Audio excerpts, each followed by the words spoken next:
Gentleman's game here. Today we're gonna do something a little bit different. It was actually my birthday a few weeks ago, and the week leading up to my birthday, I took time to reflect on how I've navigated my 20s so far. Things I wish I could have done differently, things I wish I didn't waste so much time on, etc. So I felt inspired to share 5 of the most important lessons I've learned so far in my 20s. These are things I wished someone had told me when I was 19 or 20, about to enter real adulthood. So hopefully for the younger viewers or viewers in your early 20s, you can pick up something useful from this video to apply to your own life. Before we start though, make sure to check out my free 5-page PDF on the fundamentals of attraction in the description box below if you haven't done so yet. Alright, let's begin. Number 1. An abundance of time and options. When you're in your 20s, you will never have more free time in your life than you do right now.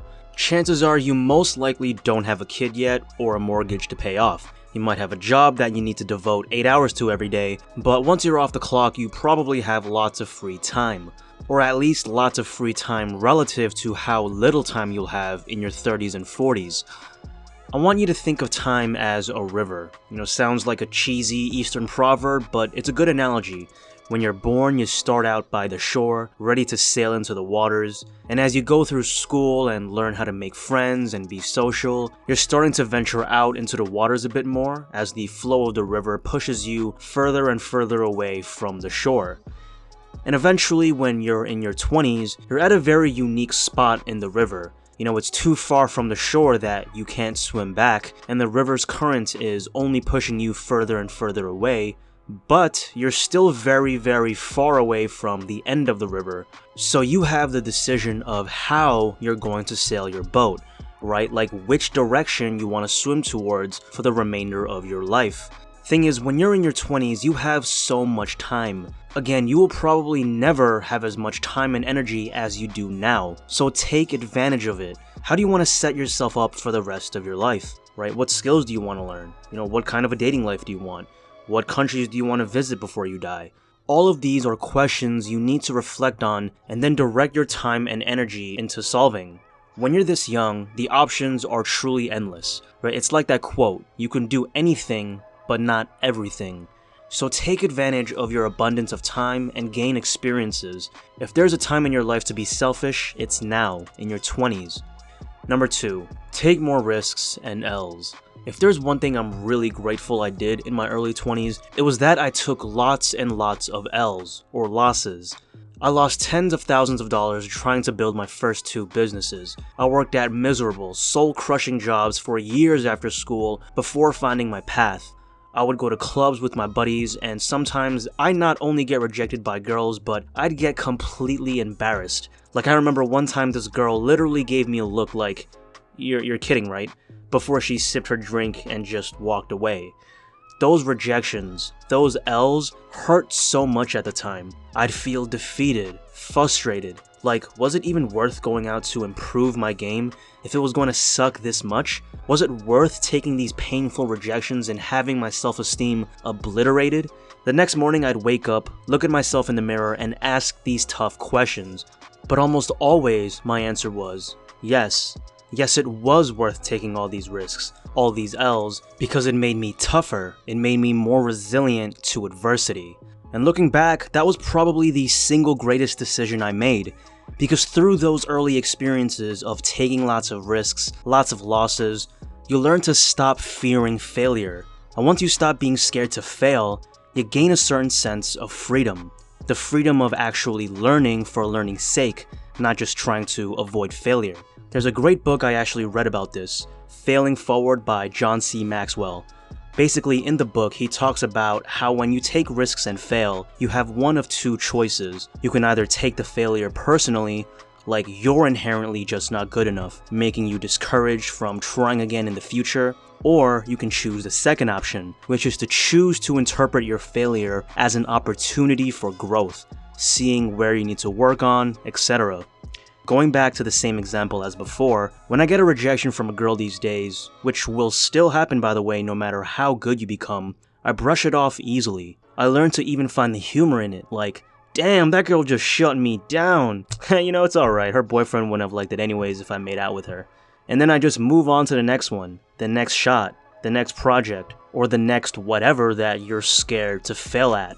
So don't be scared to take more risks. Do things that take you out of your comfort zone, things where you'll likely fail at times, but it's still so worth it in the end once you evolve into a better you. Number 3, not everyone is going to like you.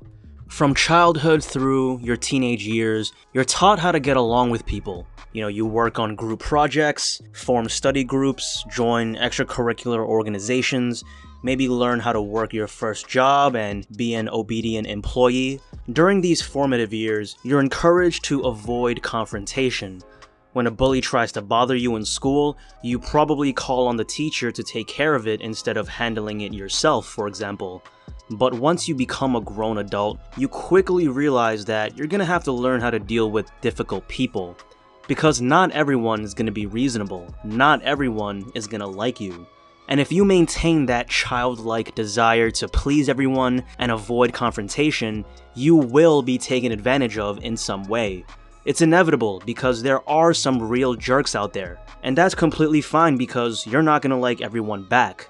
What you need to learn to do in these scenarios, whether at work or at a social event, when you bump into some unsavory people who don't like you, is to stop caring what they think about you. Right? There's another book I read about this called The 4 Agreements. Right? One of the principles the author teaches is to stop taking things personally. Basically, when someone acts like a dick to you, it has more to do with their own issues rather than something wrong with you. Right? Some people are just unpleasant, so stop caring what they think about you and stop trying to please everyone. It's corny to say, but be yourself, be comfortable with who you are. Whoever likes you will like you for you, and those that don't like you won't. That is life. Number 4, go out as much as possible.